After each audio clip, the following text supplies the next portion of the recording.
strategic move that Eddie is making for AJ? Why are you not thinking, let's get him set up for kind of animal?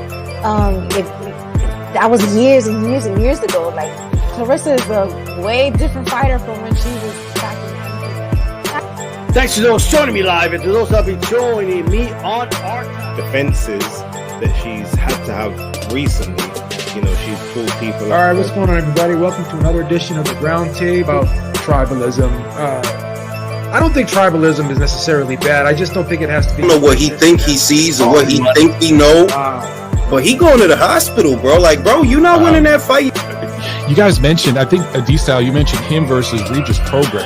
I'd love, that sounds like a... Old, I don't need you, you know, and PBC and others, in my opinion, it's like, oh, this is my guy. Like, there's a relationship. Flat out, it was tough, and we call box, and we go to the end of the round, and then... That would say, what do you mean by acting flat? That's a fair question, but a participant of trash talk knows...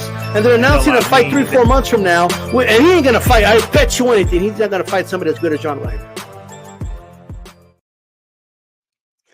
What's going on, everybody? Hey, man, we have a great show lined up for you today. I'm being joined by the one and only Joe B from Ringside Reporter, Cali X Boxing 2.0. Make sure you subscribe to the channel and follow him on Twitter, all that good stuff. And, of course, Dave from the Shoe Shine. Subscribe to his YouTube channel and make sure you watch him every Monday night. All right? Let's get this one started. You know, just want to play this for the sake of it. Man, that nigga was, that Japanese guy was in shape. Man, okay, shout out to Inoue. Whoa! Man, he's in shape. I don't know if you guys do this or not. Hit the like button, by the way. Let's get this show on the road.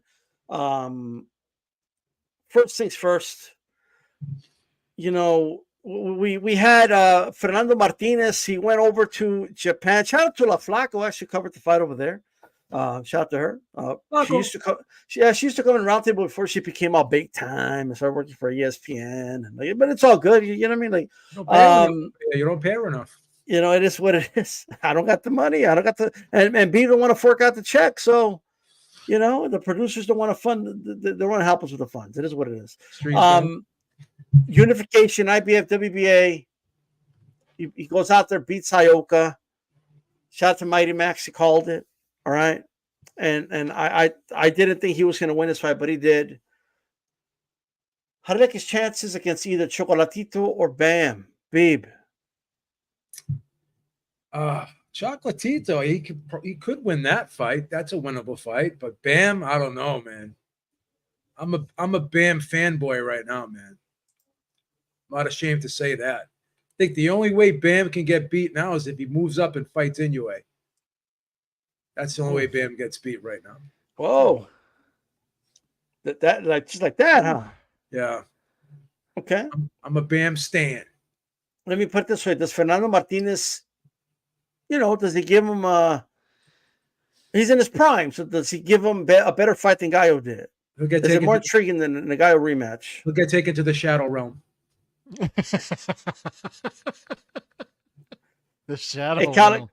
Look, Martinez is a tough guy from Argentina. Tough dude, Calix.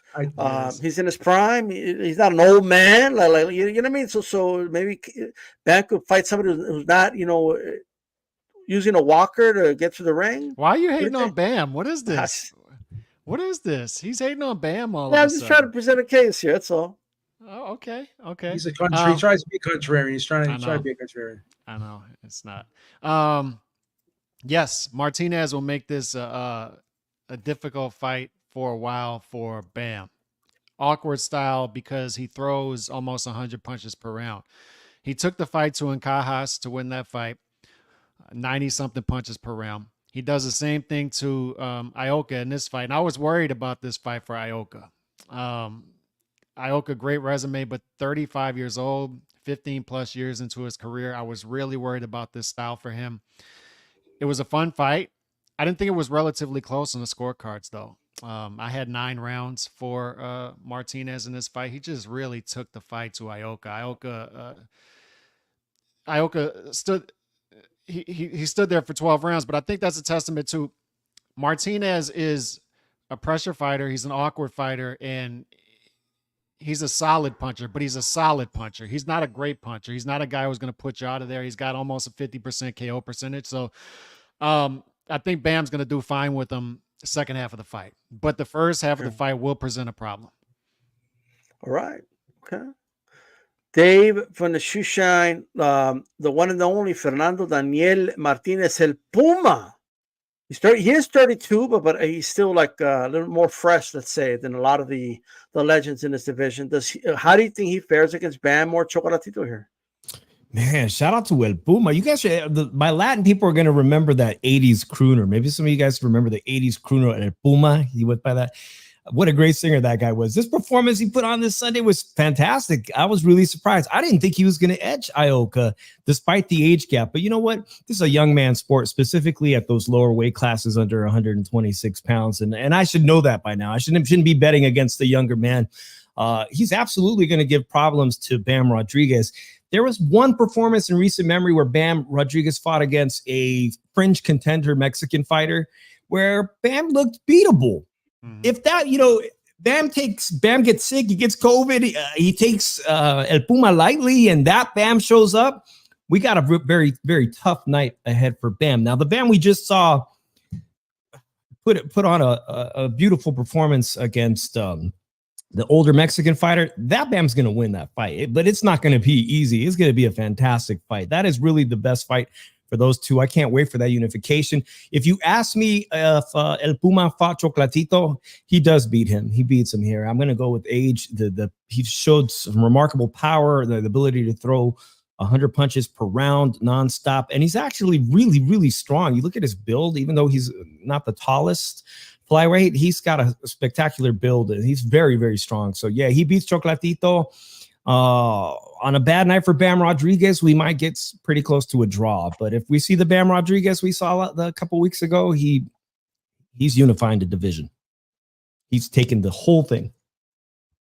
He's taking the whole. It would be interesting to see how he would deal with the volume of Martinez. But we also know Bam's a really good counterpuncher. Excellent. And that usually slows down the output. Once these guys that are used to throwing 90, 100 punches, once they start getting countered by a hard puncher like Bam, they slow down. They start to say, shit, I got to respect this guy's power. We saw when Gallo okay, he's outboxing from the outside, so I'm going to close the gap now. I'm going to force exchanges. We saw what happened, right? And is that going to work for Martinez? I don't know, man. I think it's an exciting fight. Probably very even in rounds, but I think Bam takes him out in the mid round. Yeah, so the fight Dave's alluding to was in Vegas. I was there for the Israel Gonzalez fight. I think that's the one you're talking about. That was a close fight. It was closer than the scorecards indicated. That was a close fight. Gonzalez took the fight to Bam, and Bam was in a tough fight there. But that was his third fight in like 6 months, 7 months, something like that. So he seemed a little bit wore down to me. And I think he's a better fighter than he was even 2 years ago now. So, but Martinez does present a problem, man. That guy's a volume puncher. He's not an easy style. Does he put Chocolatito out, Martinez? I don't think he puts him out, but I think he could decision Chocolatito. Once again, Martinez, he's a volume puncher, but he's not a big puncher. So Chocolatito, he could possibly win that fight. I don't know, but I would favor Martinez. Look, here's what I propose. I think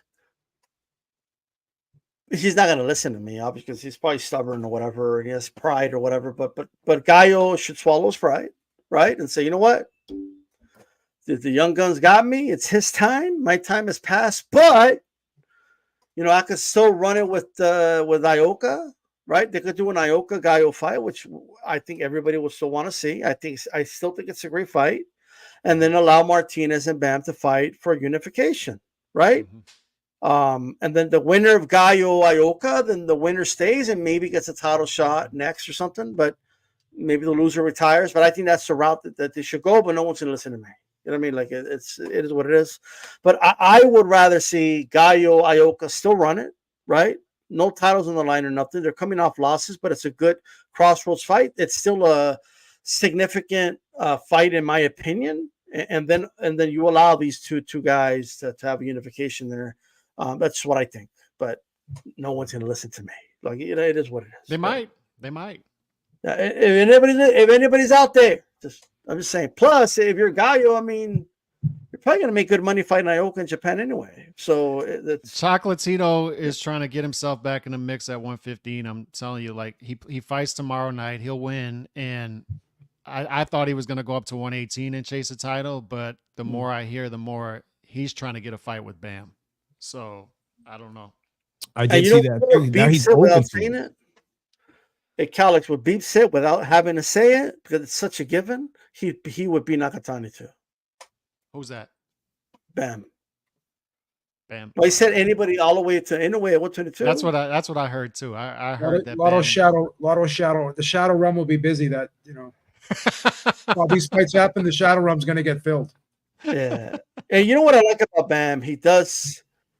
He's one of those little guys in these little weight classes that brings attention to the little guys. Like Victor Chinin had that. Nonito Donaire had that. Inoue had that, right? Not all the little guys bring the people like that. They just don't. It is what it is, right? So, but he's one of those guys that does bring that attention. Mm-hmm. So it's good for the little guys. You know what I mean? I'm just saying. So, yeah. Shakur Stevenson. Let's talk about this weekend saga. All of us have done our shows and have recapped it, but you know, he turns down the contract, which is his choice, his right. It looks like Eddie Hearn has expressed a lot of interest in signing Shakur, and he's backtracked his comments, by the way, about he going to pay him what Bob paid him. He did an interview recently saying, "Oh, that was tongue in cheek. Of course, I would have to pay him what Bob paid." Like, so like obviously Eddie Hearn is you know, he's looking at his options here. Calix, right now, does it look like to you, in your opinion, that he made the right choice in not resigning with Top Rank? I don't know. When you ask a question like that, I think we won't know until over time, right? Because sometimes it'll look money-wise, short term, that's a right decision, but over time, you'll see that maybe it wasn't. And I threw that out for Regis Prograis signing with Matchroom over Top Rank. At the time, people were like, "Oh my God, why would he sign with Matchroom over Top Rank?" But when you get into the details of the deal, he promised him 3 fights over 15 months. He delivered on that. Hometown fight, delivered on that. Title fight or big fight against Devin Haney, he delivered on that. And Eddie Hearn, to his credit, he has a track record recently of delivering on these promises that he's making to these American fighters. I think he's going to do the same thing with Boots. He probably promised Boots more activity, which he'll likely get him, and a hometown fight where he'll sell out an arena, which it looks like is going to happen on. I lost sound. Is that me? I can't hear him. Yeah, we can't hear it, Calix. All right, Cal's going to come back. 408. Give us your thoughts on just this whole Shakur Stevenson, Twitter send saga. Like everything went on Twitter, his decision to leave Top Rank, the way he's acting. Give us your thoughts. Well, I just saw that Steve Kim just interviewed Bob Arum over there at the Palms Casino. And like just to paraphrase what Bob said, he said, you know, Shakur's been saying some ludicrous or ridiculous things. You know, I think everybody's seen the things he's been saying on social media. I think he made the right move. That was a fantastic offer. I don't know what Shakur Stevenson was thinking, that $3 million per fight. You know, he's essentially a TV fighter, but he's not even made for TV. So I don't even see the value in the $3 million. I'm not sure why he didn't take that. Obviously, Matchroom's interested in him. They've got at least 3 or 4 really good fighters, including Andy Cruz, that they could put against them. He can move up to 140 pounds and fight Liam Parle for a title opportunity. There's some good matchups there, and he could facilitate putting together the fight with Golden Boy and the much, much more interesting fighter over there at Golden Boy. But $3 million, I think Bob did the right move. What Bob is going to say is go to free agency.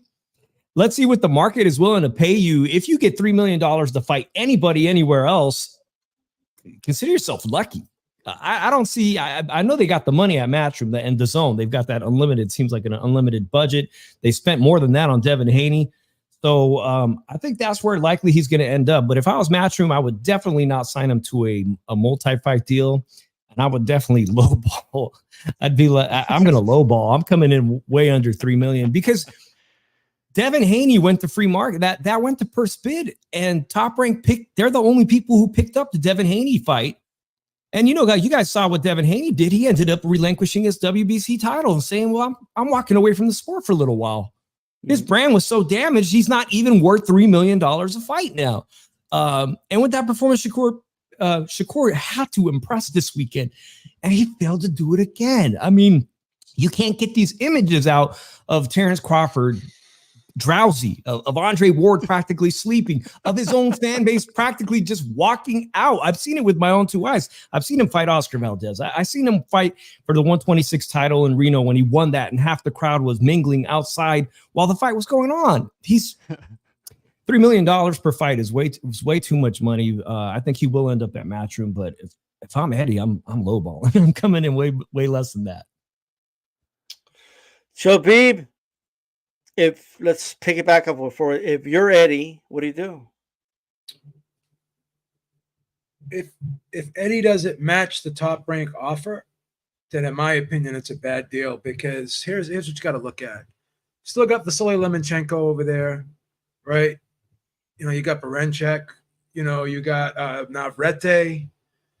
And if you look at history, like Top Rank and PBC have done business together. So, Gervonta Davis fight would be there for Tank when all the smoke is cleared. But PBC really doesn't do business with Eddie, right? So the only way this deal makes sense, and even then it doesn't make sense in my opinion, because I just don't think Eddie has the fighters that Top Rank has, particularly in this weight class. From the outside looking in, this does not look like a great deal. It could work if Eddie pays him the same as Top Rank, and if Shakur decides to move up to 140, then it works. At 135, not getting the same amount of money, if I was managing him, I wouldn't be too happy I wouldn't be happy with it. I wouldn't feel like I did my fiduciary responsibility if I got him a deal. You know what? I was talking to a friend of mine, Brian, about this. And you know what this is all about? This is all about ego. Like, even like one thing about Eddie is, I don't know if I may have been talking about this with you as well. Eddie really does talk up his fighters. If you're a Matchroom fighter, he'll sell you like you walk on water. It doesn't matter. He'll always find a way to spin a bad performance. Bob just says it like it is. So one thing I think that Shakur wants is he wants his ego stroked a little bit. And Eddie will definitely do that going over there. But is it worth not getting the marquee fights? Is it worth taking possibly a pay cut to have your ego stroked and massaged? I don't know. That's up to him to decide. It's like if you work at a place and you're making good money, but your boss is constantly telling you suck. Would you take a pay cut and go work somewhere else if the boss is nice to you and say, "Hey, how you doing? Good job. How you doing, buddy?" It's people are weird. Some people will take a cut and pay to get a better work environment, right? So maybe he feels working with Eddie, just give him that feel good feeling, I don't think Shakur is one of those guys. I think he wants his high minimum. That's what I think. I think Eddie's going to have to come in over $3 million per fight, and I think he will. That's what I think. You think he will? I think so. What do you think about $3.5 million to fight his best fighter at 135, Andy Cruz, the gold medalist? Like a single fight, because if Shakur loses and it gets exposed, Eddie walks away with the new champion. Eddie kind of told on himself a little bit and said that he wouldn't pay it. Now he's saying it's tongue in cheek. I don't know, man. The budget's tight over there. It's tight over there. He's let people go. He's let people go. Let Andre go. There was some caveat to what he said. Like he did say, if you put him in there with the right opponent, with the Zepeda, with the Lomachenko, he was giving names, right? Tank. I don't think that this is my opinion. I could be totally wrong here, but Yeah. I don't think Eddie is just going to give him a 5-fight, $3 million guarantee to fight Joe Blow. I mean, Eddie just doesn't do business that way. Eddie's not even for the first fight or something like that. Nah, he won't do it. Another thing to throw in the hopper is Shakur apparently had a Zoom meeting with Oscar today. So yeah, maybe the Zepeda fight is being talked about. Yeah. I don't what know. I think Baranchyk has a fight, and Tank and Loma are going to fight each other. So that leaves Shakur and William. Well, I thought Oscar said William Zepeda is gonna fight Baranchyk. That's what he said initially in Steve Kim's interview, but I saw on Monday morning that Baranchyk has a fight scheduled, or it's trying to they're finalizing a fight for September. Plus, Deloy already said that if he's in a matchup Zepeda with anybody first, it's gonna be Baranchyk. Yeah, so here's the thing, Calix. He could fight in September, and then they can do a Zepeda fight maybe the first quarter of next year, because Zepeda just fought.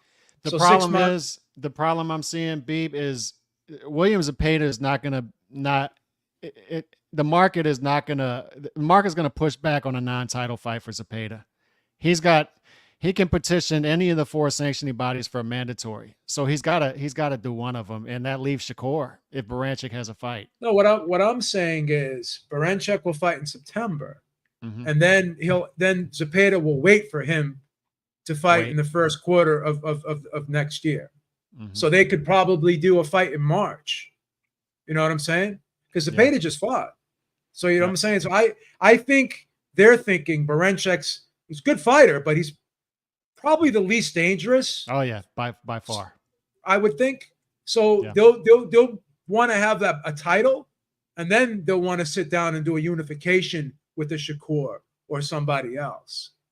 And I'll be honest with you, I think Zepeda takes Shakur to the shadow realm, man. I don't think Shakur is going to like that volume. I just don't.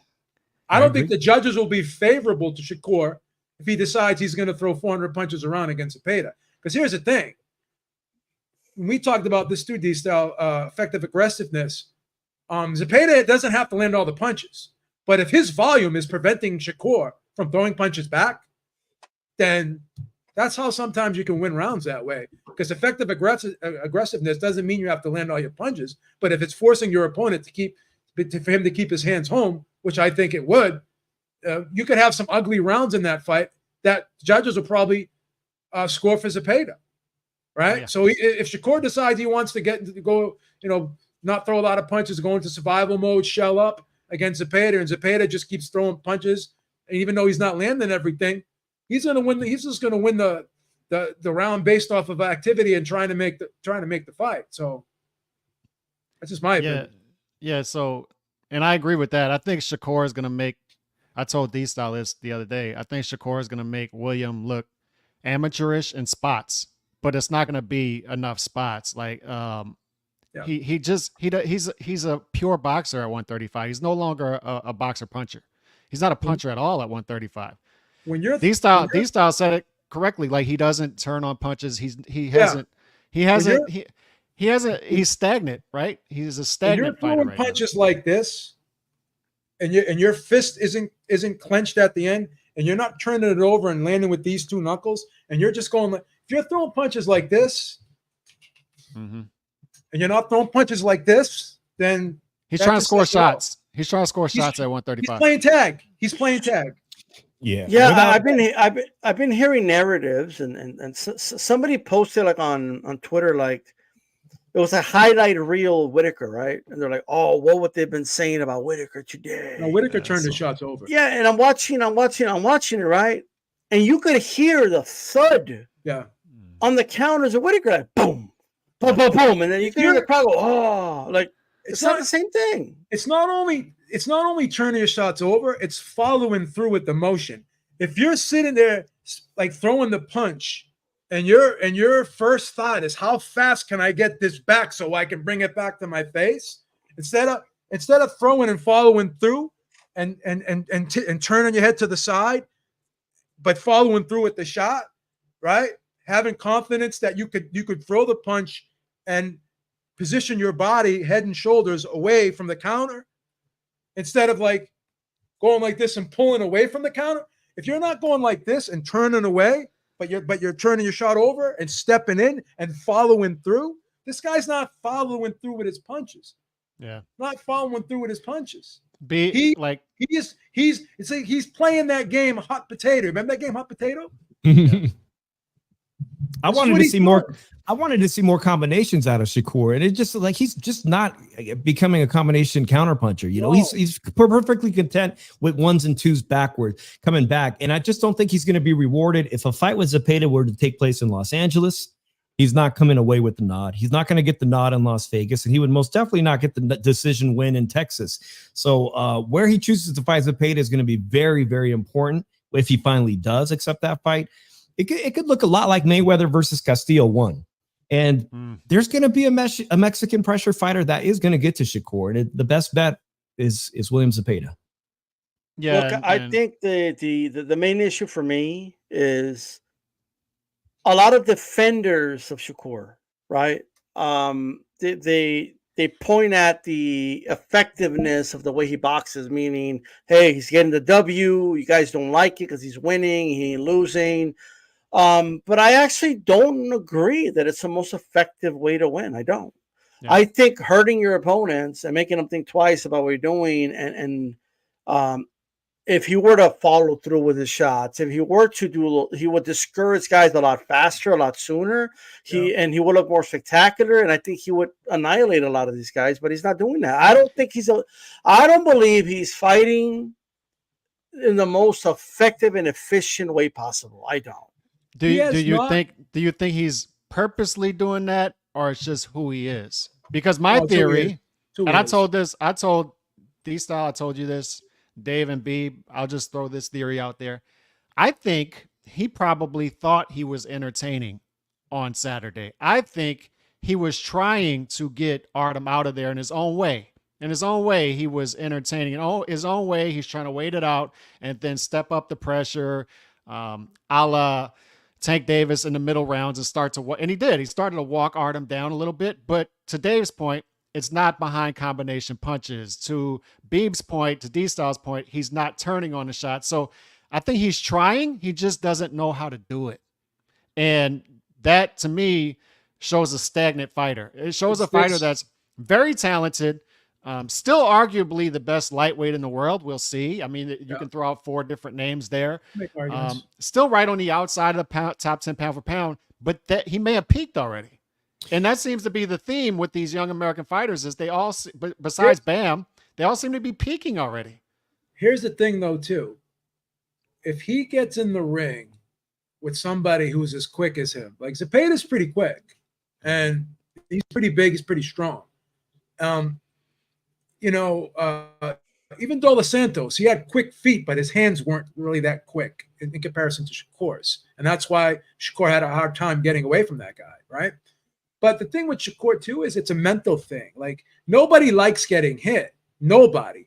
But if some fighters are more overly concerned with it than others, and they're thinking about it too much, and he has that look on his face like those eye sauce, those eyes are like this, like, instead of like this look, he's got this look when he's fighting, right? And that's another thing he did that drove me nuts, Beeb, too, is every time he landed a shot, he started to make that face like, "Ooh, I got you," and then Artem just shook him off. He's like admiring his work. Yeah, he's admiring his work, and it's not. You hit the nail right on the head. You said that he thinks what he's doing is entertaining. You know what? You know what it is? He thinks it's like, oh well, I'm touching this guy, and this guy can't get near me, right?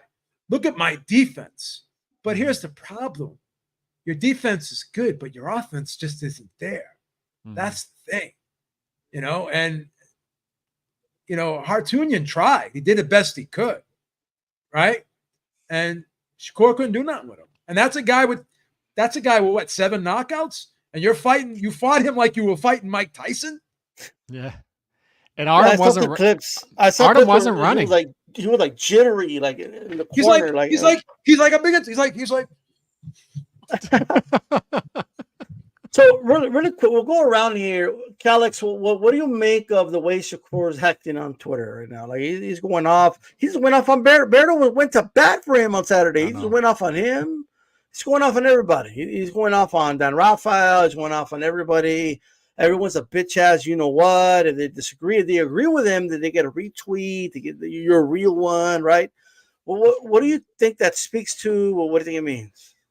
Algeria, another one. Algeria's always been a fan, and he's going after him. He's just firing shots, and I think it just goes back to, I really believe he thought he was putting on a show, and then he was sort of confused as the 12th round is wrapping up, and there's only 2,000 people left, maybe out of 8,000.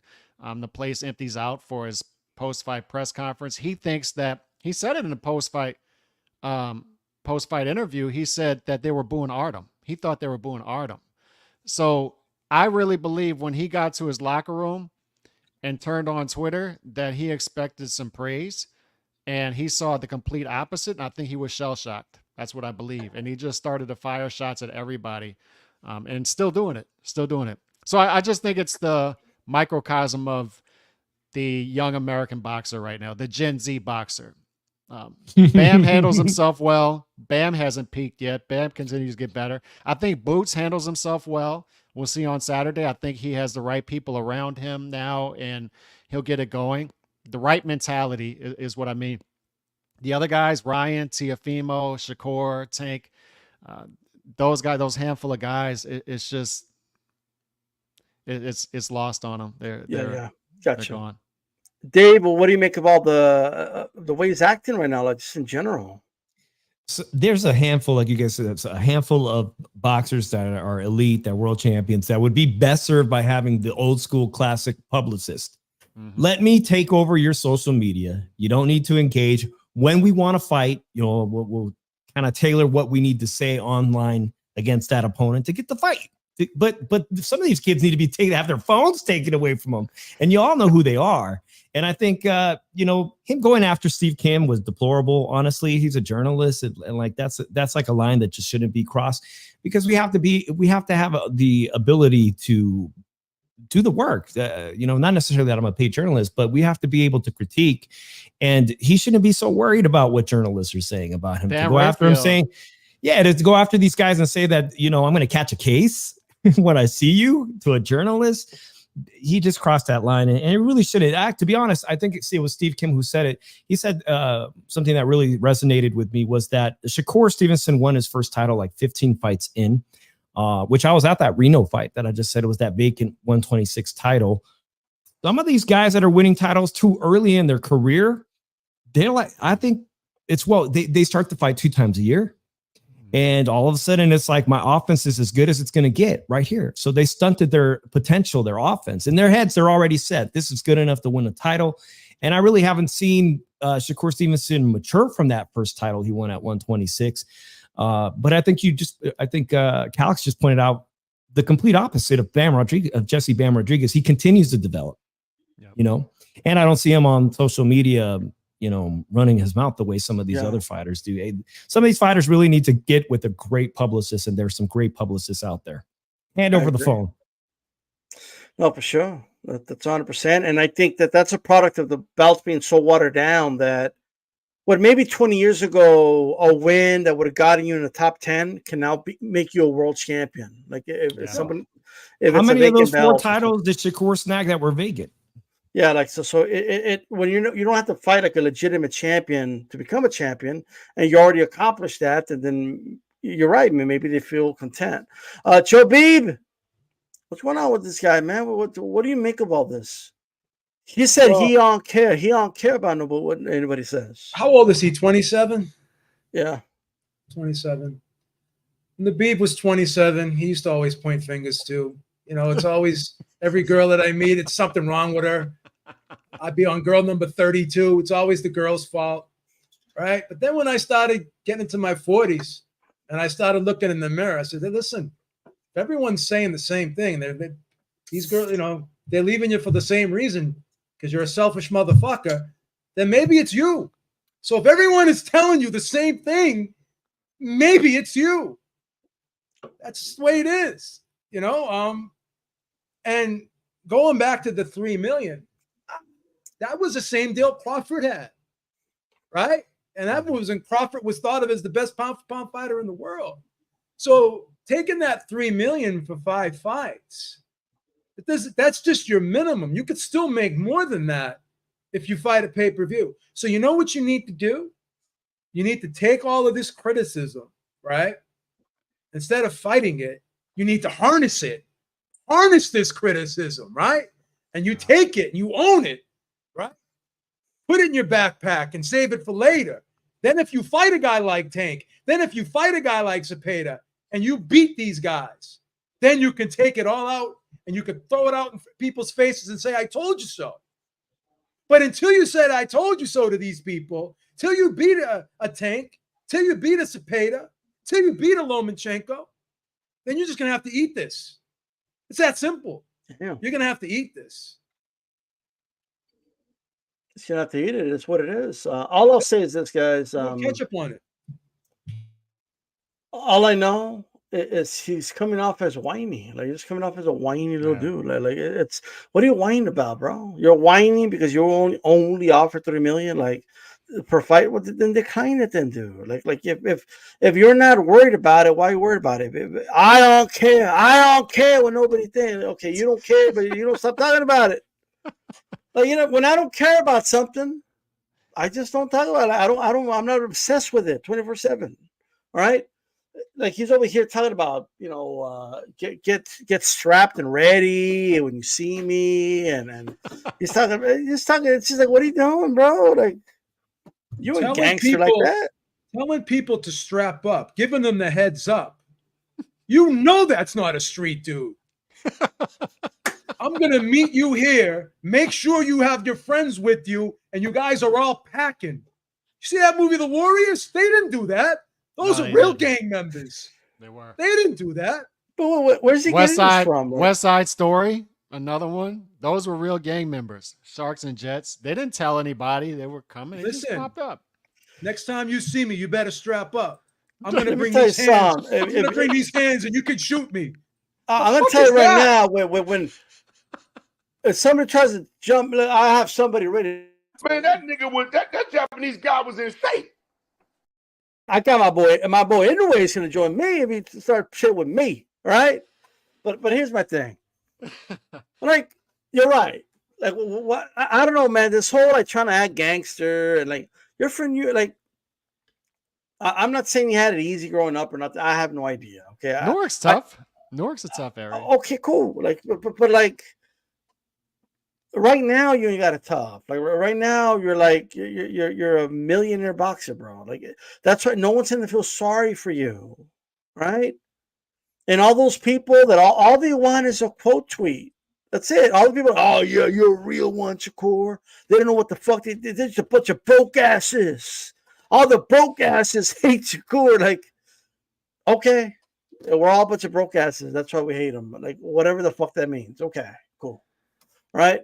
Dudes are putting their asses in the air on Twitter for Shakur just to get a fucking retweet. This shit's crazy, bro. Is it worth it? Is it worth getting a retweet with a 100 emoji? Like just put your ass in the air like that on the internet for another grown man? Shit. Anyway, we're gonna keep it moving. William and Camaron Zepeda. He goes out there and he beat the hell out of Giovanni. I mean, Giovanni hasn't been the same since Isaac Cruz. You know what I mean? Like, just mentally, physically hasn't been the same. Oh, my God. And I think we saw the signs of that. But that's it. Zepeda just destroys him, annihilates him. That body that was already tender from Isaac Cruz, boom, he hit it. Down we went. But anyway, Calix, what do you think? I mean, what you make of Zepeda's performance, and what should be next? Not what they're going to do next, but what should be next for Zepeda. Phenomenal performance. Phenomenal performance. Everything that's right about the sport. And I didn't think that Cabrera would be able to sneak him out the way he did Isaac Cruz, all 4'11" of them with no neck and T-Rex arms. I didn't think that he would be able to sneak him out. and he didn't. Zepeda is just, he's pressure, but it's a strong dude. Both hands, both hands, and then he goes. He changes those levels. He goes upstairs, downstairs, and he just seems to have a limitless gas tank. It just doesn't stop.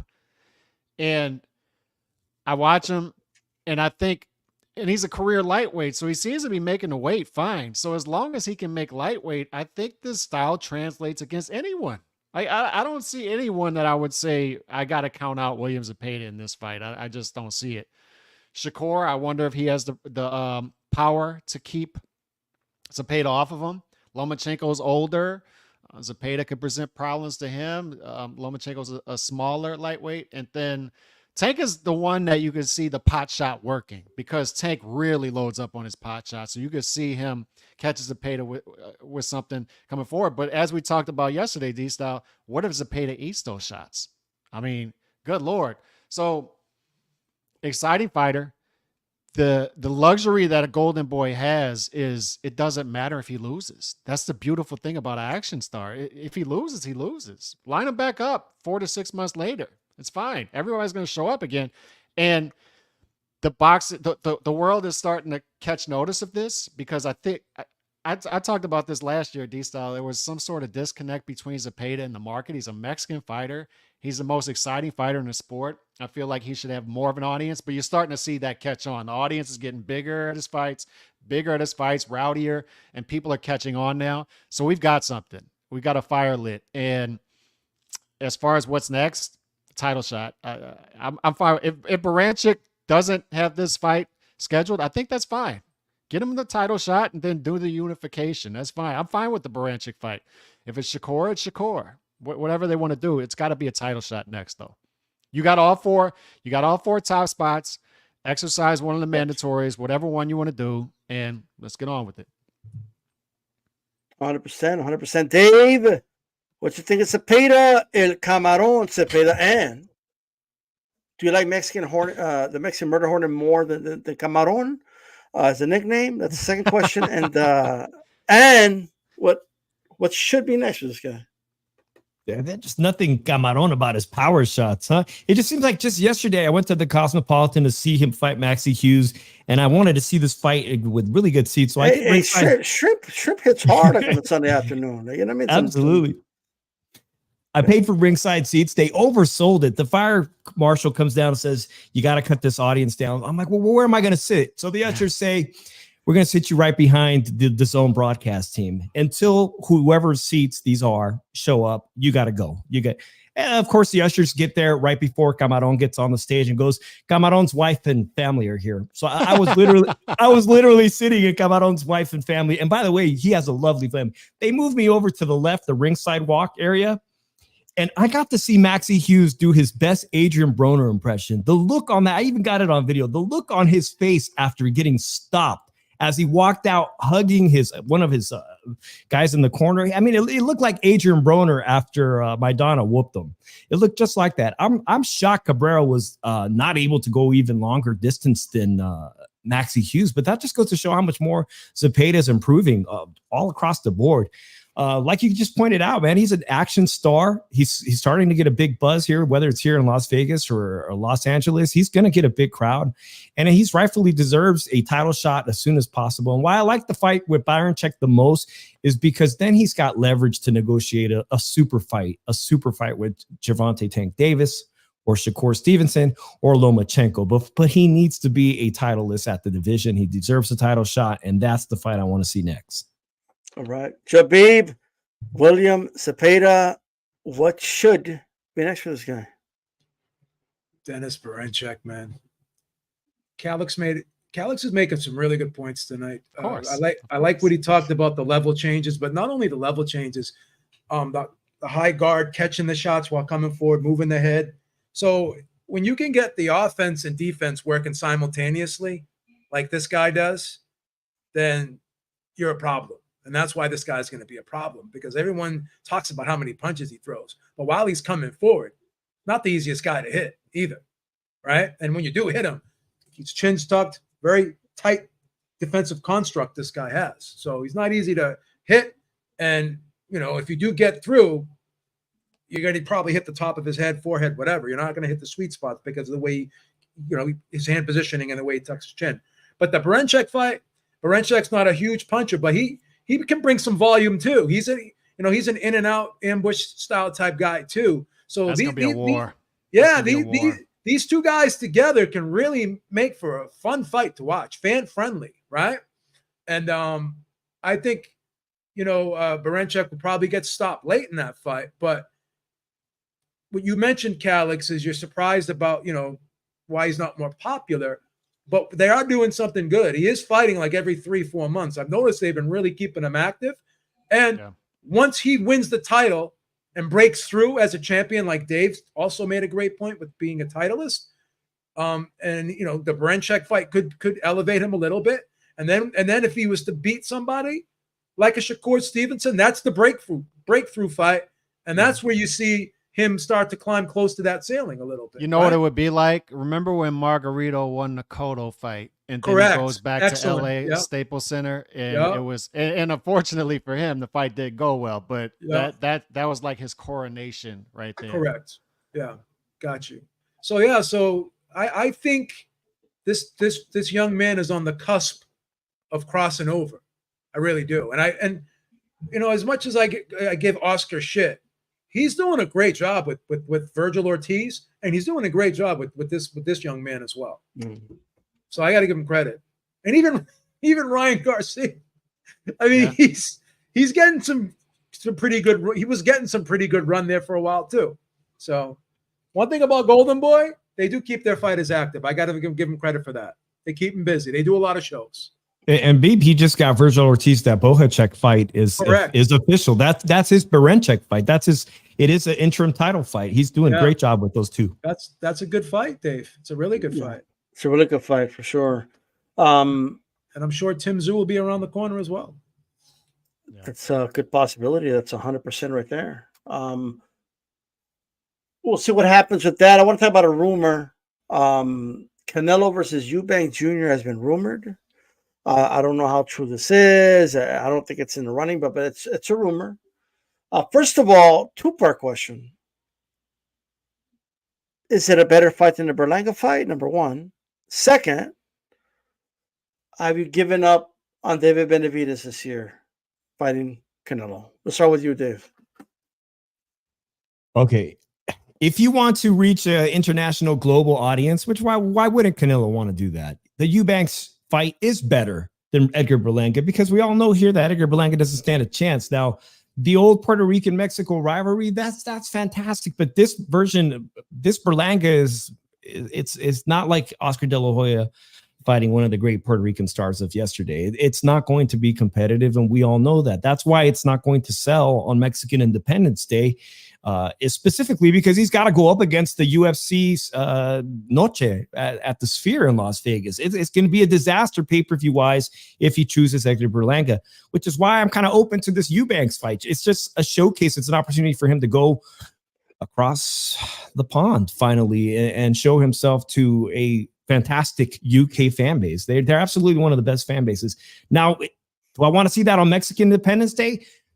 You can make an argument that if he fights at 12 o'clock, 1 p.m. on the West Coast, that people are going to tune into that to watch the Eubanks fight, to see how he does in the UK. Maybe he does 50, 60,000 live gate. That wouldn't be so bad. I'm open to it. I don't think it's a great fight either, but Eubanks does have a name, and it would reach a very large demographic. Look at Dave, justify. How much did Canelo slip you on the table? The thing with Canelo is that his options at 168 are starting to become very limited with very young contenders. Some of them unproven. I'm excited. Christian and Billy's finally going to fight somebody, but it's Derevchenko, someone that's been beaten by Jaime Munguia. So like his opportunities at 168 are starting to dwindle as far as big pay-per-views. Yeah. So, Beeb, I know you shook your head. I know you don't think it's going to happen, but if it did happen, would you welcome it? Is it better than the Berlanga? Is it an upgrade from Berlanga? And And just in general, aside from that, have you given up on David Benavides Canelo 2024? The Eubank fight is much better than the Berlanga fight. No disrespect to Berlanga, but I just don't like that fight at all. I can't get myself to even say that I would try to like that fight. If you forced me to like that fight, I couldn't do it. Which one? Which one? The Berlanga one. Oh. I don't like the Berlanga one at all. What did I give you $20 to like it? You'd have to pay me at least a G to like that. At least a G. Then even then I'd say it was just okay. But David filled out the paperwork. He submitted it, sent it over to Mauricio. That fight's happening late November, early December. David Benavides versus Canelo Alvarez. It's happening. Really? It's happening. How do you know that? It's gonna happen. You think so? Is this like a Beeb thing, or is this like a real It's gonna thing? happen. It's gonna happen. Is this Trust intel or is this just Beeb optimism? It's gonna happen. This fight. Like I remember when my grandfather would pick a fighter that had like no shot to win. Remember I told you Pacquiao Mayweather was gonna happen at that time, and no one believed me. Yeah. Ness was yelling at me. Stop lying, Beeb. Stop being a liar. How'd you get that information? Yeah, for sure. Right? You got mad at me. So, okay. All right. Calix, upgrade from a Berlanga fight, right? That's number 1. Second, what do you think of the fight? And have you given up on Canelo Benavides 2024? Competitively, it's an upgrade. The circumstances will tell me if it's economically an upgrade. And what I mean by that is there are 3 scenarios in which these type of fights are acceptable. Eubank Jr., Berlanga, either one, just copy and paste, whatever one you want. If it's Berlanga, how it would be acceptable is, number 1, you got to put it in the right location. So put it in New York. I know state taxes suck, whatever, you don't want to fight there, but that's a New York fight. Puerto Rico, Mexico, I think that's a New York fight. Put it in the right location. The price point, it can't be pay-per-view. You can't do these type of fights on pay-per-view. You cannot do it. It's got to be part of the subscription of wherever they fight. And it's got to be announced as a tune-up. And I know it runs the risk of looking past an opponent, and Canelo think he's too professional to do that, but you have to let the market know that this is not, there's something coming right behind this. We understand that this is not acceptable, but it's a tune-up fight. It's got to give off a Oscar De La Hoya versus Stevie Forbes vibe. It has to, or else it's not acceptable. That it has to give off that type of vibe. Remember, you fought Stevie Forbes in Carson, California, regular HBO, in between Mayweather Pacquiao. He's like, I'm gonna just give back to the audience. They priced it at like $5 to get into the fight, flat fee, and they filled it. He did it himself against Children.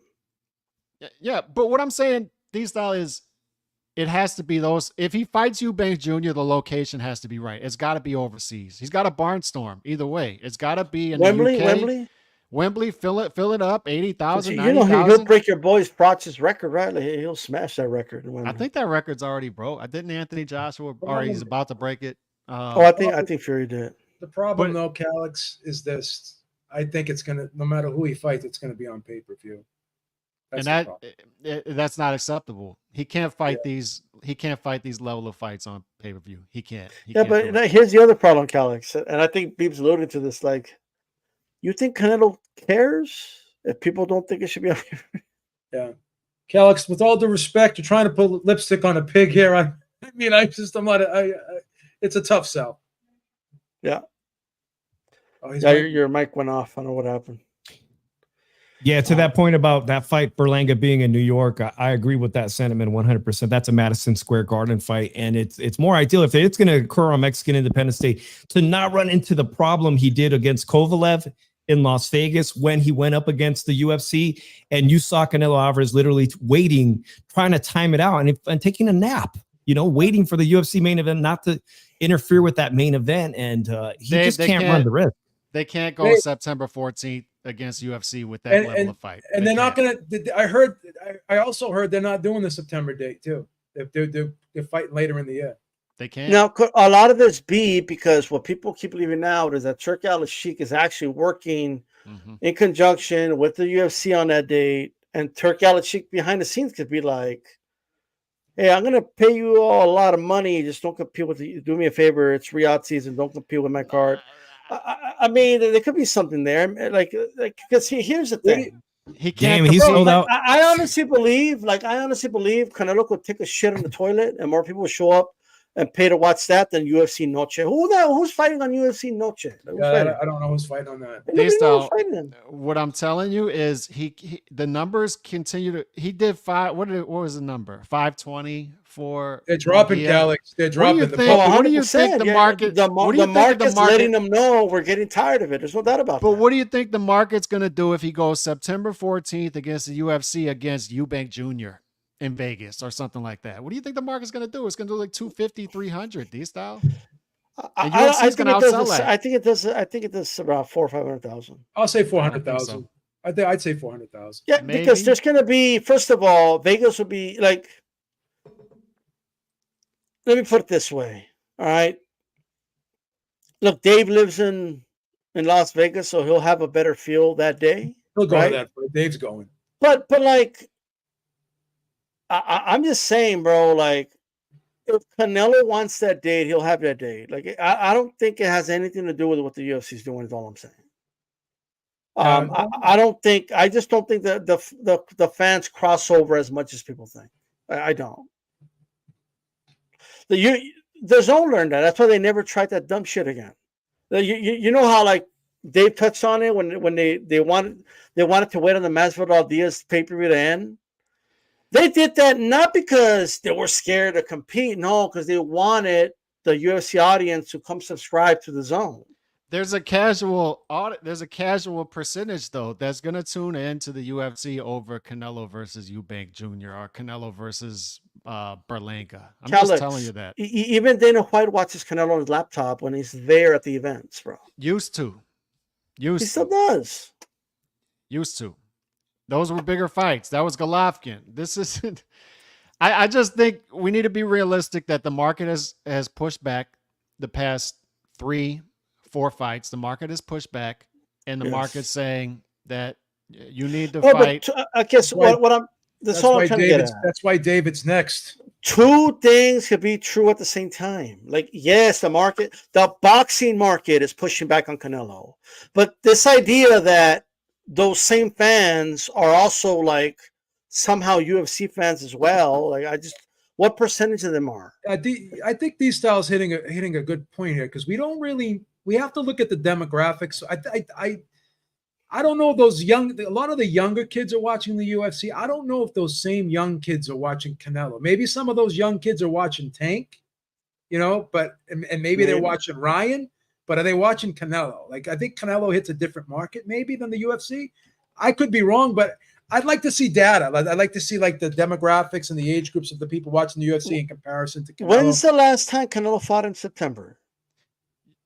In the last 5 years, I think he's fought maybe once in September. Yeah. He fought last year in September, right? I know, in the last 5 years, maybe once. Like, he didn't fight in September in 2020, 2021. He didn't fight in September 2022. I think last year he did, and this year it looks like he's not. I see a pattern here. For whatever reason, it's all been timing. Last year, it wasn't because they were worried about the UFC. It was because Jermell, was going to fight in early October, so they kind of got it closer to that date. That's what it was. Yeah. All I'm saying is this: a Canelo event. We're comparing Canelo to Canelo here. 500,000 buys is still a massive success for anybody else. Not with that overhead, though. Not with that overhead. Like, you're talking about for what they pay him, but yeah, I think Calix is right with the 30 million. 30 million guarantees. He's got to do more than that. He's got to do for you, Bank. He's got to do 800, right, Calix? No, but he's taking less money in other fights. Like against Ryder, he took less money. Against when he fought in the Garden in his own debut, they didn't pay him the full guarantee.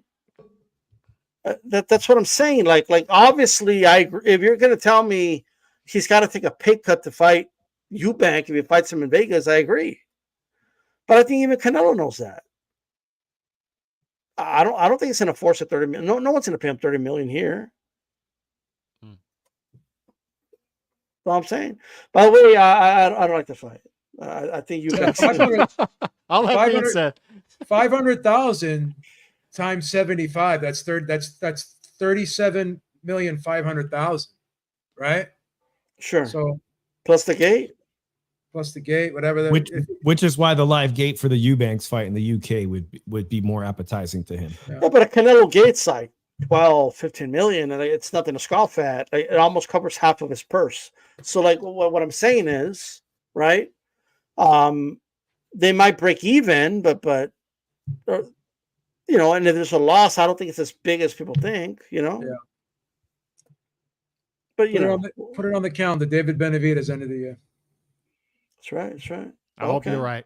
And Beeb, I want to ask you, you're feeling that fight's going to happen. Do you think it had to do with his performance, David Benavides' performance at 175, that he looked very beatable? Yeah, that's part of it, Dave. And I'll tell you what else. That is part of it. That's number one. Number two, they like that he went to 175. Now he's got to come down to 168 in a short period of time. This is all part of the plan. My opinion. That's what I thought. That's what I thought initially. He doesn't have to come down to 168 twice quickly, and then here's the thing: it's a Reynoso fighter, and here's the thing too, Dave. If you think about this, okay, Better Beef and Bivol fighting in October 12th, right? If he was to fight the winner of them, they'd probably they'd need another 6 months of rest usually, right? They fight every 6 months, those guys. So what's he gonna do? November, December, January, February, March. What's he gonna do? Wait till April to fight? He fought in June, right? So he's probably gonna want to fight again towards the end of the year. That's 100%. You know? So the stage is set. Paperwork was already filled out. First class meal to Mauricio.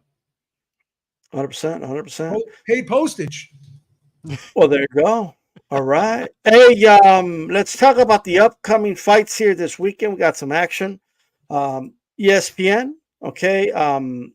Janibek is going to be defending his middleweight crowns against Andre Mikhailovich. He's a no-limit fighter, actually. So I guess No Limit and Top Rank like to work together. Good for them. Okay, but it should be in my opinion, from what I've seen, Janibek should not only win this fight, should easily win this fight.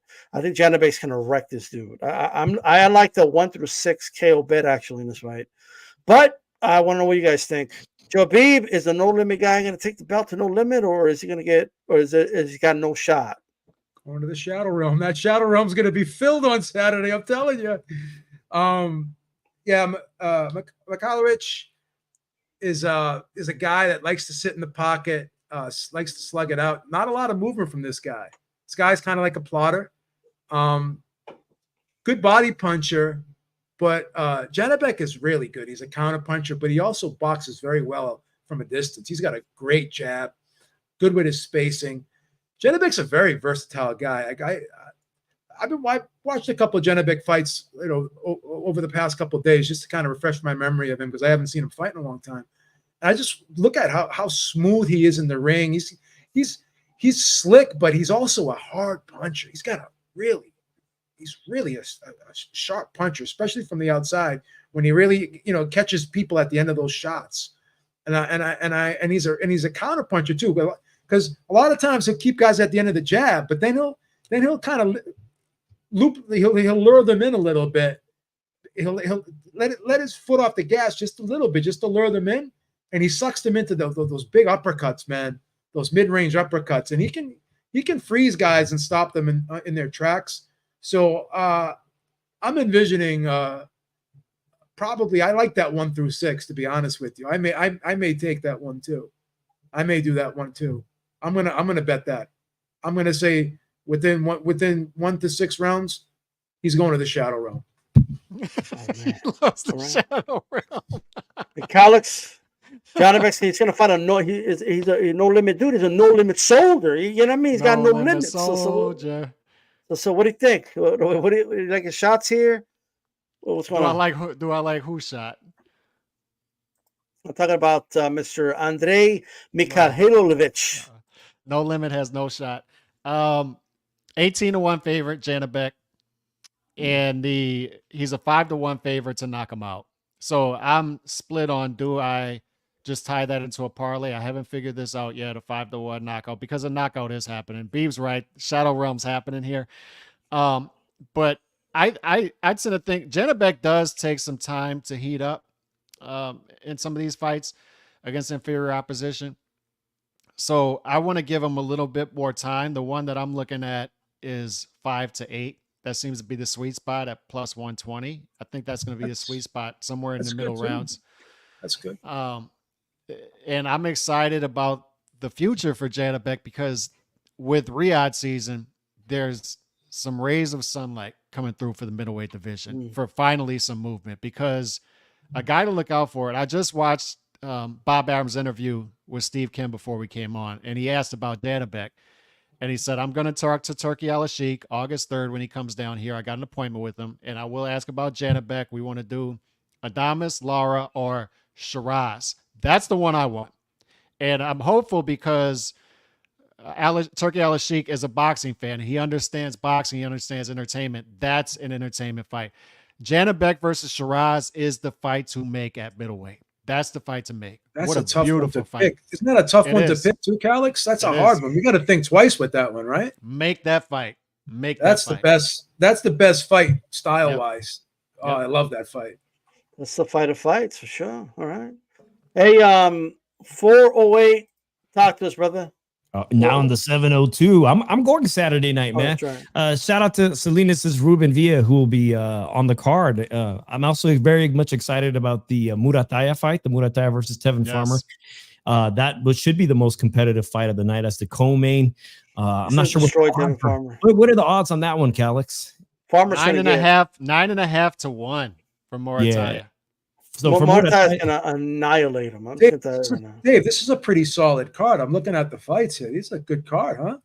Yeah, absolutely. And for Ruben Villa, the 126 featherweight contender, you guys know that he already fought Navarrete during the pandemic, and he was way too young, inexperienced. But Bob doesn't sign guys anymore to long-term deals unless he's got aspirations for you to either win a title or get a title opportunity again. And I think Ruben Villa's most notable win of his career is against El Venado Lopez on Showbox. So I tweeted right back at them today, and I said, listen, there's no better storyline in the featherweight division than a rematch between El Venado Lopez and Ruben Villa. You guys keep skirting it, but come on. And he beats Venado again, by the way. He beats him again. So that's why it's so interesting, because El Venado Lopez's level of opposition, what he's done to become this champion, defend the title, and go overseas, it makes what Ruben Villa's done fighting these lower tier guys after they've fought, it makes it kind of unimpressive. Nonetheless, they're not the same guys anymore, So if you've signed them, let's make that fight happen. If whoever comes out victorious, you got plenty of other great featherweight. It's on fire, the featherweight division. Now, as far as the Janibek fight, guys, it's probably a stoppage. Just like you guys said. The New Zealand machine. Andrei Mikhailovich, bro. What do you mean? He's got a better story. The New Zealand fighter's got a better personal story than he does a fighting story, because he's an orphan, and I read a lot about that. But as far as watching the tape, this is a stay busy fight for Janibek. Adames, I think he beats Adames. I think he beats 40-year-old Lara. And the fight to make is, shout out to my co-host Drew, who said on Monday on my show, he thinks Shiraz is ready for Janibek. And it sounds like some of you guys are too. I think so too. What he did in Riyadh season, I mean, that's the breakout future star of a very, the middleweight division is kind of pale in comparison to the other divisions. I'm waiting for fighters at 154 to step up, but Shiraz could be the guy to walk away with a lot of these titles. Shiraz can make this Janibek, well, probably Shiraz, because Shiraz can really make this division interesting, because he's got a pretty decent following in the UK. And he's on a lot of those Riyadh cards too. So they know him in Saudi as well. He's fun to watch. He's fun to watch. He's kind of a freak for a middleweight. He's like the towering inferno. He's interesting and fun to watch. He could bring this division to life. No disrespect to Janibek, but Shiraz just has that. He's got that personality. He's got the image. I think he could bring this division to life. I do. I think he's being promoted very well.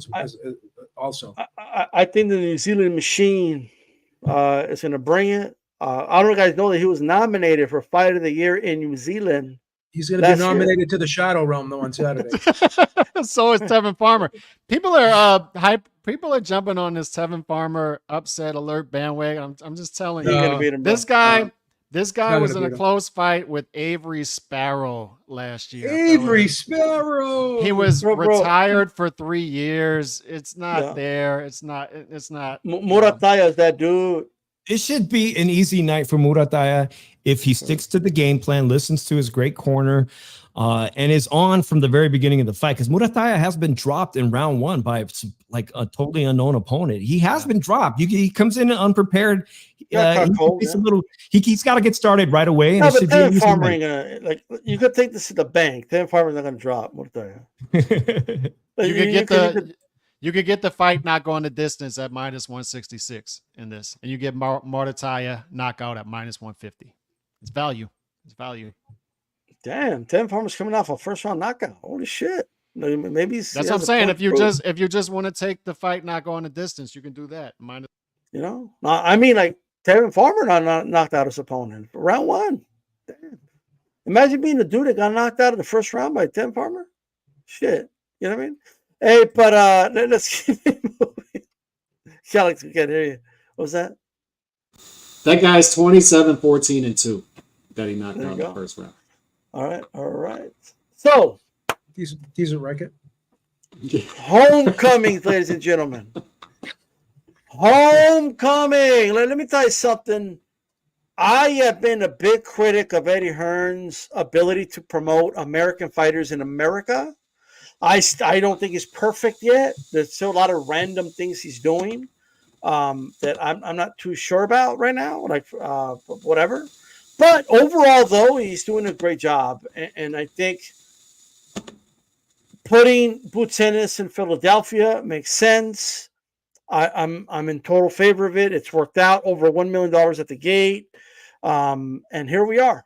Right, all these years, PBC, or if you don't want to say PBC, Showtime could have done something like this. They didn't. I don't know what's up, but here we are. I think Eddie is really good at that first homecoming, promotion for fighters, and I think he's doing a great job with this. I saw him doing interviews saying, "I just want Boots to focus on fighting. I'll be his mouthpiece, and let's let the machine work for him while he sleeps."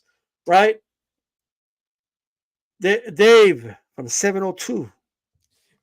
It looks like there's going to be a huge buzz, man. Philadelphia's got an opportunity to, we know that Philadelphia is a great town to produce exciting world champions and whatnot, but they haven't had that opportunity to have a star. But that being said, man, these homecoming fights have been very, very tricky lately. Matias in Puerto Rico losing his title. You had the Regis Prograis kind of put him on a stink performance in his own hometown of New Orleans. These homecoming fights sometimes can produce some kind of anomalies, and I'm hoping that's not going to be the case, because I do firmly believe that Boots Ennis is the best talent in the welterweight division, and he finds himself, in a position with Crowley, who I really wanted Crowley to get that payday. The guy's gone through a lot in his personal life. He seems like a very solid guy, not being able to fight because of that eye injury. He now fights David Avanesyan at the last minute.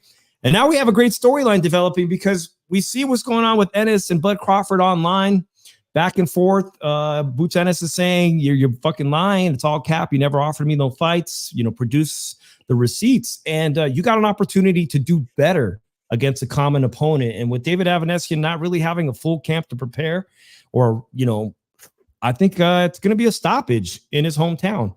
Okay.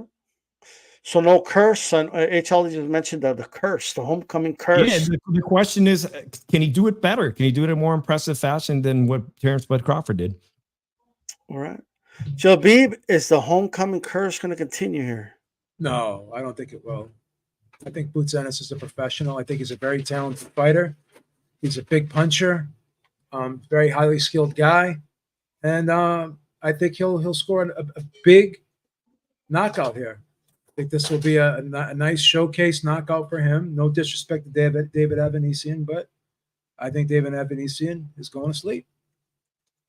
Shadow Realm. I don't want to overuse I'm going to save the Shadow Realm for the next show.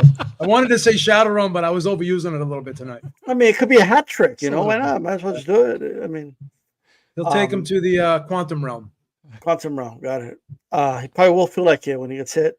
Calix, any banana skin here? And any jitters? Anything? I don't think Boots is the type of temperament that's gonna slip up. I think if Boots loses, it's gonna be to a guy who is just a really good fighter. Great fight. I mean, it could be a Virgil. It could be if he steps up, it could be a Virgil. It could be a Bud. It could be a Tim Tszyu. Or if at 147, who knows? Maybe Stanionis can give him a tough fight there. But at this level, no.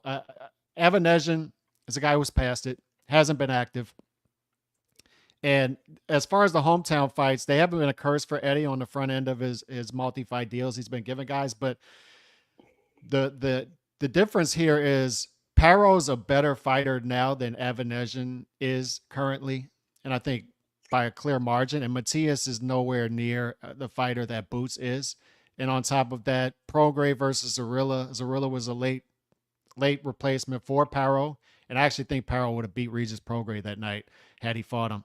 So a much different dynamic, a different temperament of fighter. And I'm happy for Boots. I'm very happy for Boots that he's doing these type of numbers. $1.2 million live gate. It's looking like it's going to do over 11,000 fans. So good for him. I hope he shows up. 100%. Shadow Goals, what's going on, brother? Hey, what's going on, man? Just got home, so had a long day, bro. The ghost. What's going on, man? What's going on, man? Any relation to Kelly Pavlik or Robert Guerrero? He's an original. Can you who you asking me? Yeah, I was doing a play on your name, Shadow Ghost. Oh, my bad. I don't even know what's going on, bro. I just got the link. Oh, gotcha. No, I was just asking if there's any relation to Kelly Pavlik or to Robert Guerrero. The nickname, the Ghost. No. But hey, we're talking about Boots Ennis, Avanesyan. It's a homecoming fight. And how do you think Boots is going to perform in that fight? Oh, I like Boots. I've always been a fan of Boots, man. I think the big criticism with Boots is, everybody always it's just the same with a lot of these young guys. People want to see the competition stepped up, but I mean, I don't think I think with the past, with the way that he was promoted prior to Eddie Hearn, I think I'm not going to blame everything on that, but I think that has a lot to do with a lot of, I guess, with what was going on. I would have liked to have seen the Crawford fight. I don't know if that's going to happen, but as far as the homecoming goes, I don't know. How is it? I haven't been paying attention to the tickets have been going. Is it selling or? Yes. Over 11,000. Yeah. Okay. Well, Boots, he obviously from Philly, bro. Hey, man, that's like the heart of boxing, bro.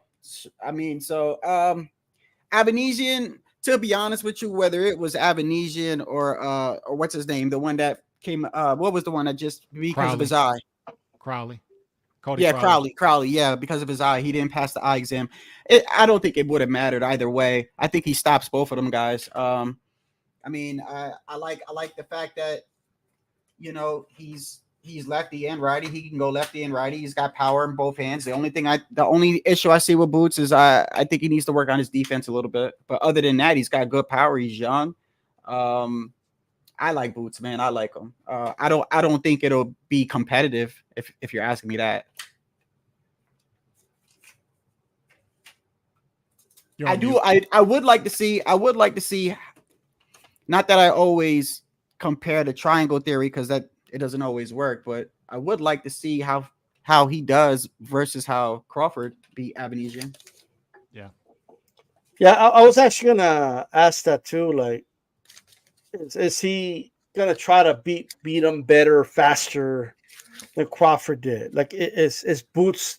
He is his dad. That way? His dad, Boozy said that. Yeah, he's gonna try to beat him before the 6th round. He should. I mean, and if you remember, also, I think the fact that he's with Eddie Hearn now, he's got to make a statement. And if you remember the Crowley press conference, that was like the first time I seen like Boots like really talkative like that. But then again, Crowley's manager or whoever it was kind of like, I don't know what he was doing there, but I feel like given the situation with the homecoming, Eddie Hearn and everything, yeah, he's gonna make a statement, bro. And besides, you got to, man. You got to. because with this community, people don't like it when you just get a belt out of nowhere without fighting for it. So you know how it is, especially when they don't feel like you got it from the guy that actually had it. The whole, so I think he is. I like Boots, man. So I'm not going to say anything negative about him. It should be a great performance. And now the question is, what should Boots do now? I saw some interviews. Boots was talking about, I want to stick around. I want to become undisputed. Even though obviously these other guys are moving up. And by the way, I think it was Maestro that asked that question. Shout out to him, like a scrum.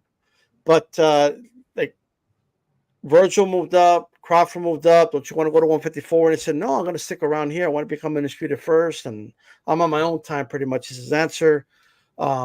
Should that be his course of action, or should he consider going to 154, even if it's not becoming undisputed at 147?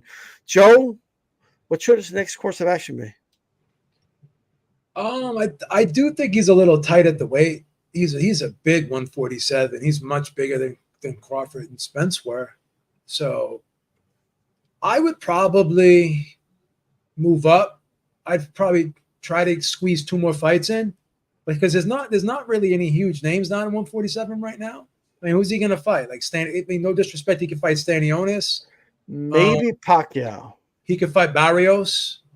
But if Pacquiao fights Barrios, and he dismissed, and Boots dismissed Pacquiao. He said, he doesn't really want to. He don't. Nah, so Barrios don't disrespect. Barrios will probably at Barrios at this stage will probably beat Pacquiao if they fight, and then.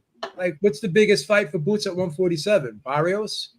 You know what I'm saying? So, yeah, I think 154 is where the money's at. That's where everyone's there. All the big fights are up there. You got Crawford, Spence. You got Tim Tszyu. You got Tim Tszyu up there. You got all the guys up there. You got Fondora, right? So.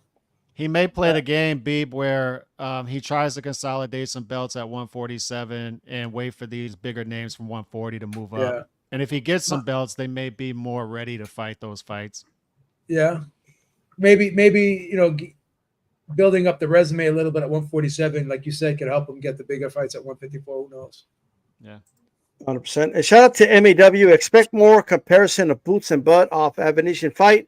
But Bud at 154 now. So if Boots wants Bud, he has to go up. Smash the like button, folks. Okay.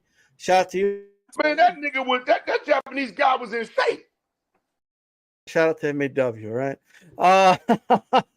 But Calix, so Kelly, I know he that's what he said, but theoretically, Manny Pacquiao just smashes Barrios, right? Oh shit, Pac-Man's back.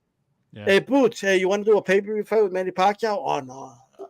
I don't want to fight Pacquiao. He's too old. He'd take it. He was more speaking about Pacquiao right now. But, yeah, if Pacquiao gets his hand on a belt, then things change if he looks great. But, man, I don't know. So what should be next for him? I don't know. As I threw out in our podcast a couple of days ago, he could go 1 or 2 routes. He could go the Golovkin route and mow down the top opposition available to him at the division and fight almost quarterly, or he can take the Paul Williams route and move up in weight, give up some of his pound-for-pound attributes, move up to 154, 160, and maybe some guys will be ready to fight him there. But like Beeb said, the money seems to be at 154 right now. All right. Mr. 702, Mr. Las Vegas, talk to us. What should be next for this guy? Should he stay content at 147? Should he move up to 154? What do you think he should do?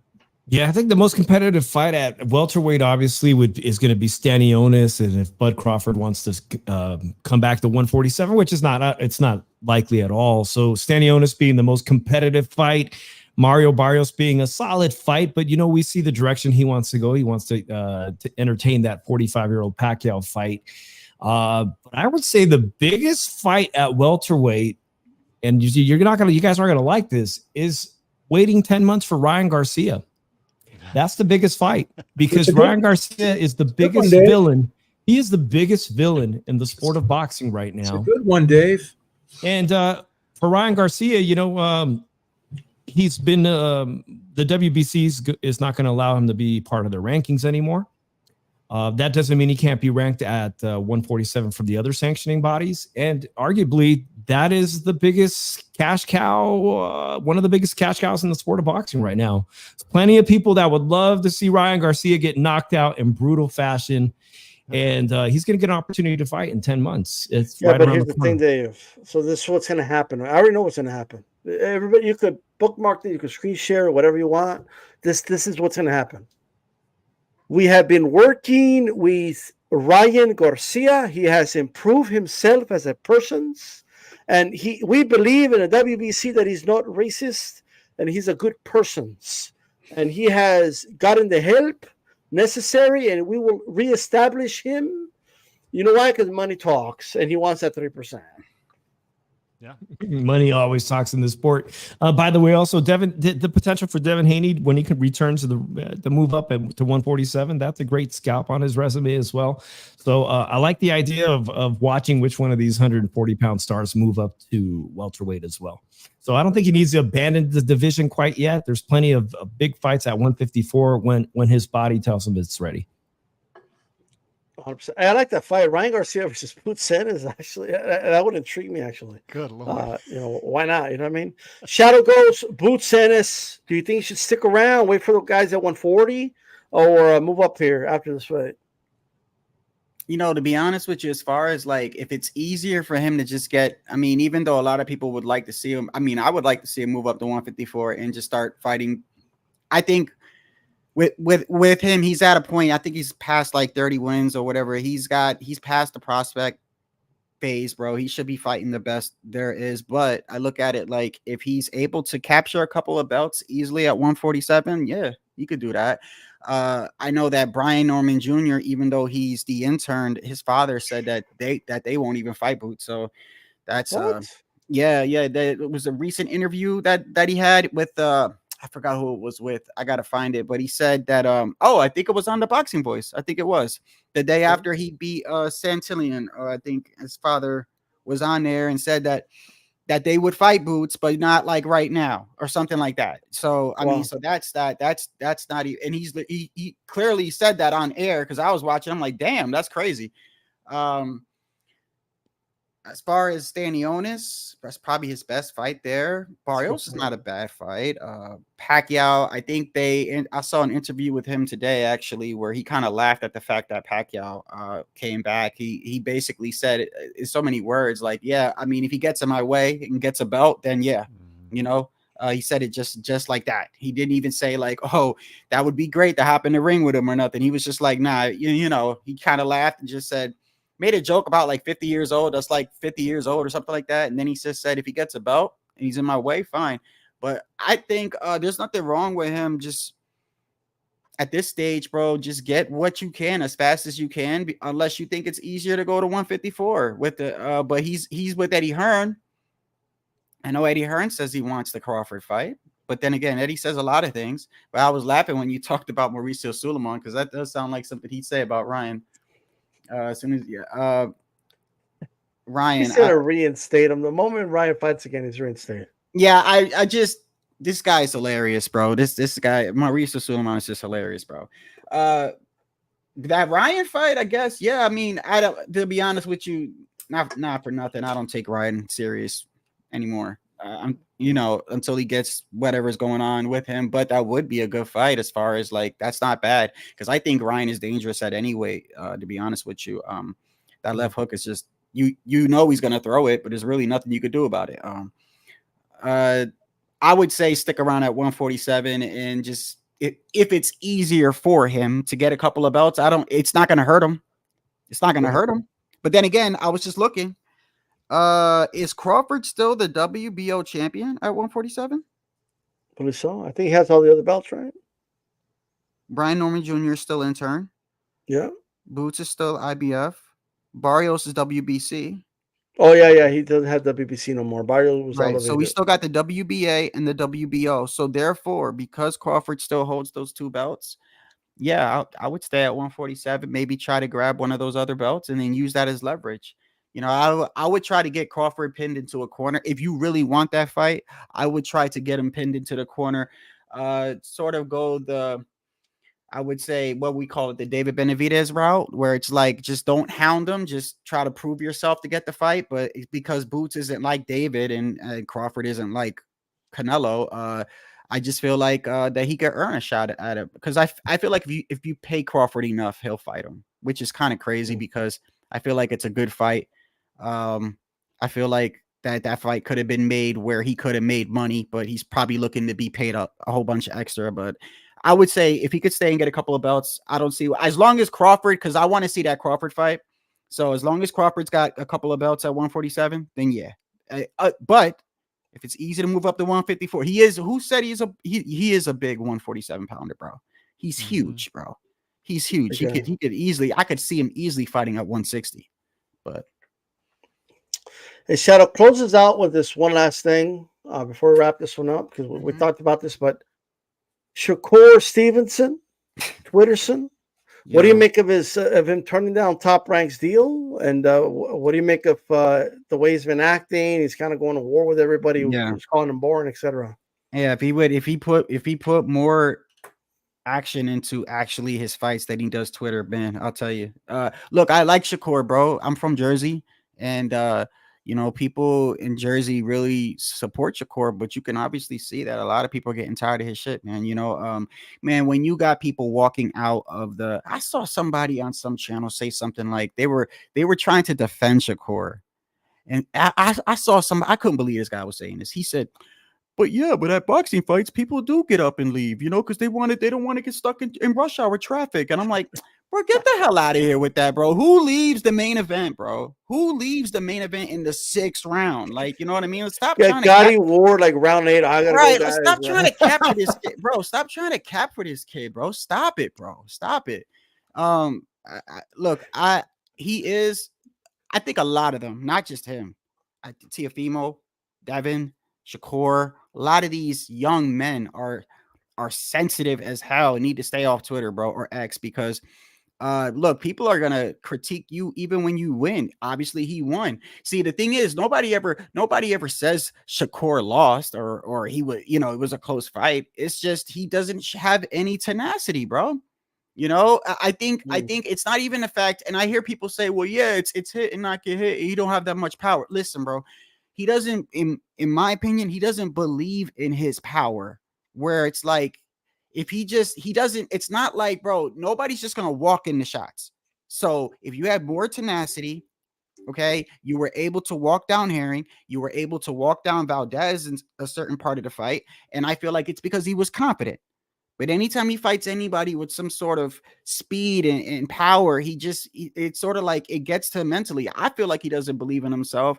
I feel like he believes in himself way more on X and social media than he does in the ring. I think he's a great defensive fighter. I think his distance is great, man. As far as like, I think the kid is full of talent, bro.